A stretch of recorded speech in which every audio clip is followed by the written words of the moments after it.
जेव्हा एका मराठी शास्त्रज्ञाच्या गैरसमजामुळे एक मोठा शोध लागला होता. 1975-76 मध्ये भारतीय रसायनशास्त्रज्ञ शशिकांत फडणीस हे लंडनच्या क्वीन एलिझाबेथ कॉलेजमध्ये फॉरेन रिसर्च स्टुडंट म्हणून काम करत होते. टेट अँड लायल या साखर कंपनीसाठी प्रोफेसर लेझली हफ यांच्या सोबत ते एका प्रयोगात असिस्टंट होते. एकदा हफ यांनी फडणीस यांना क्लोरीनयुक्त साखरेच्या कंपाऊंडची टेस्ट म्हणजे चाचणी घ्यायला सांगितली आहे. पण शशिकांत यांना वाटलं की त्याची टेस्ट म्हणजे चव पाहायची आहे, म्हणून त्यांनी धाडसाने त्या कंपाऊंडची थोडीशी मात्रा आपल्या जिभेवर ठेवली. आणि झालं काय, तर फडणीसांना ते कंपाऊंड खूप गोड लागलं.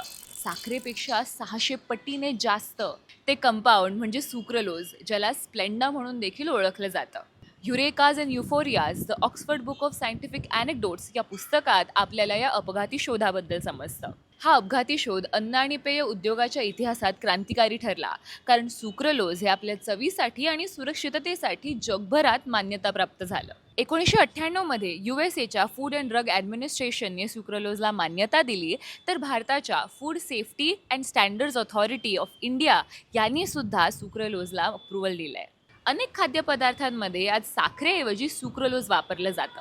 इतकंच नाही, तर सुक्रोलोज शुगर रिप्लेसमेंट म्हणून डायबिटीसच्या पेशंटसाठी चांगली आहे, असं काही रिसर्चसुद्धा सांगते. पण काही संशोधनांचं असं सुद्धा म्हणणं आहे की सुक्रोलोजच्या अतिवापरामुळे दुष्परिणाम होऊ शकतात. दुर्दैवाने आपल्याला शशिकांत फडणीस आणि त्यांच्या कारकिर्दीबद्दल जास्त माहिती नाहीये. पण काहीही म्हणा, एका चुकीच्या ऐकलेल्या शब्दामुळे इतका मोठा शोध घडू शकतो, हे या गोष्टीवरनं समजतं.